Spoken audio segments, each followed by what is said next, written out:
What can therapy do for you? Well, I think we all have certain ideas about that.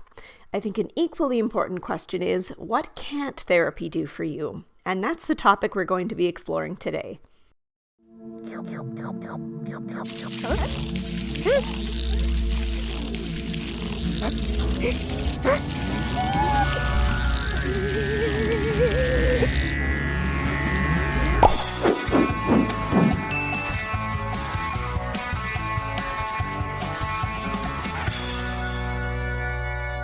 Hello once again from the Prim Reaper. Wow, it's been a long time, hasn't it? I've been off at my practicum developing actual concrete skills as a counselor, and what a ride that's been. By no means am I coming out of this calling myself a seasoned professional or anything like that, but I can say that the experience that I have had has allowed me to be able to distinguish between the things that are completely unrealistic to expect out of therapy, and then some more realistic outcomes. Before I get to that, I'd like to briefly remind everyone that this is going to be a call-in show, so I urge you all to click the link in the low bar leading to our call-in Discord, where our seasoned moderators will help you to get connected with us throughout the show. Just thought I'd mention that here at the beginning so that we can try and get some folks lined up when the introduction is over.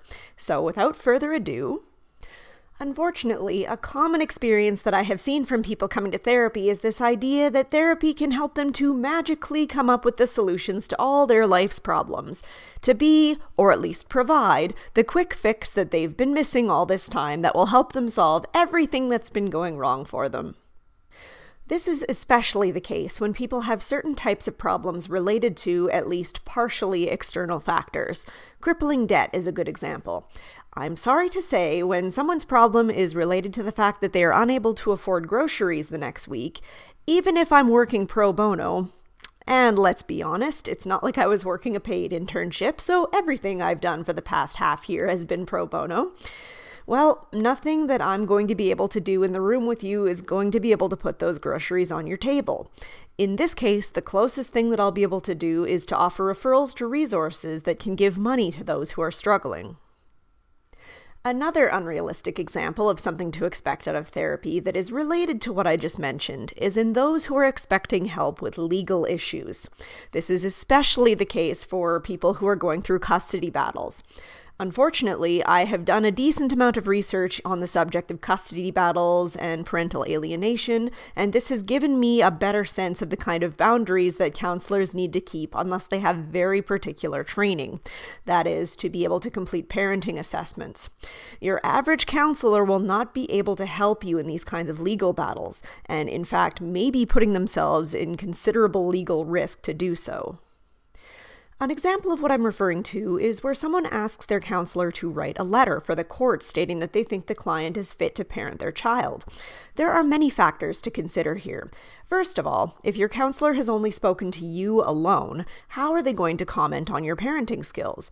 Second, even if you have attended counseling with your child, the counselor will have only seen a very small fragment of what your parenting looks like, and that will have been in a scenario that is unlikely to be reflective of your standard parenting environment. Unfortunately, a general counselor would not be able to speak to much of anything at all in that case. I hate to say all that because I know that those of you struggling with legal battles will be loath to have to spend more money for more specialized services like formal parenting assessment or any other kinds of service fit for the legal system. But in those kinds of cases, it's really the best thing that you can do for yourself, as much as it is a necessary evil in a system that doesn't have your best interests at heart. But let's move on from such dour subjects and talk a little bit more about what therapy can do for you. And before I get to that, this is all assuming that you can find a therapist that is ideologically aligned with you. I've done a video on this subject a long time ago for HBR, so I won't cover it again, but I'll link it in the low bar in case you need a refresher on the best way to find a therapist. This is going to be especially important going forward, given the new APA guidelines for men and boys. But anyway, moving forward.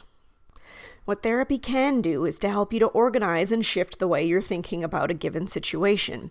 If you are stuck in unproductive thought patterns or cognitive distortions that are creating negative downward spirals in the way you see yourself and what is happening in your life, therapy can help to point that out and offer corrections.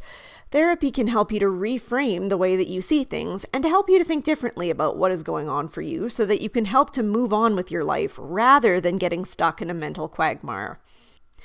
Therapy can offer a strong source of support in your life.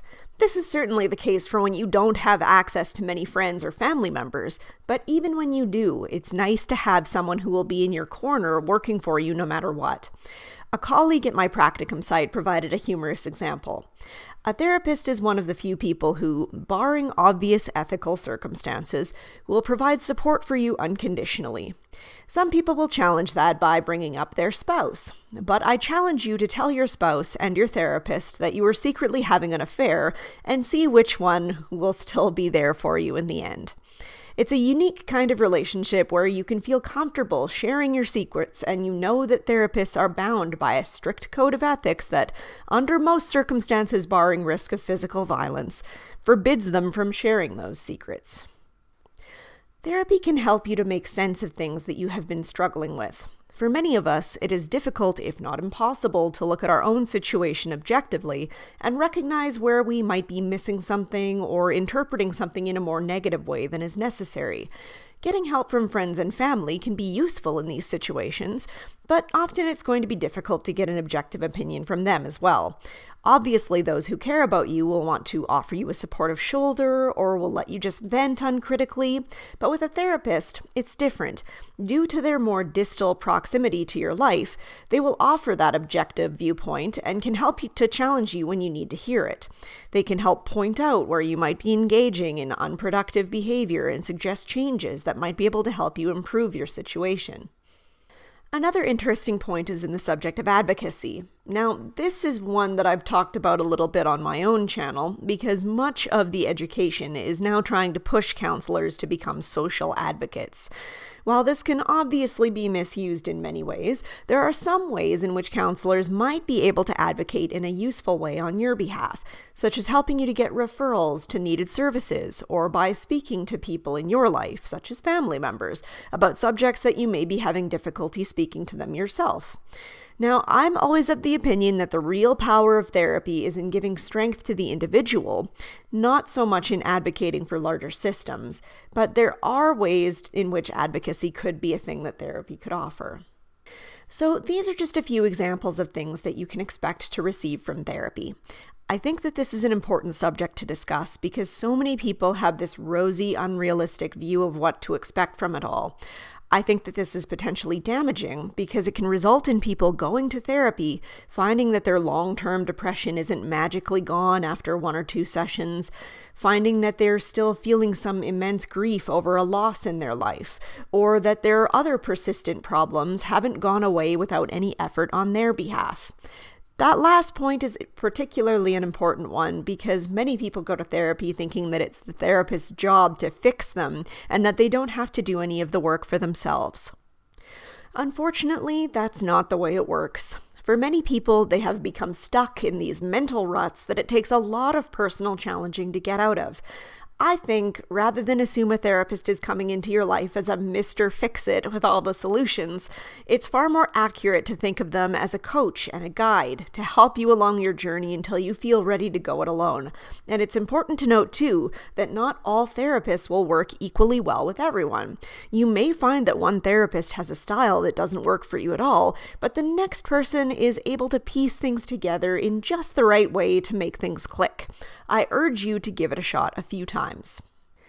Of course, there are always other options worth considering as well. Far be it from me to be the gatekeeper of mental health. I may be a budding therapist, but I would never try to claim that counseling is the only way of developing a healthy mind. There are all kinds of alternate activities, workshops, support groups, all sorts of things that might suit you better. And hey, a therapist might be able to point you in some of those directions if you're finding that therapy isn't working for you. It may be daunting that there are so many options to choose from, but I prefer to look at it in an optimistic light. If one thing doesn't work for you, something else might. Your mental health is worth the effort to try. Now that we've discussed all of that, it's time for a call-in show. Let's see how we can help you on today's episode of Men's Mental Health.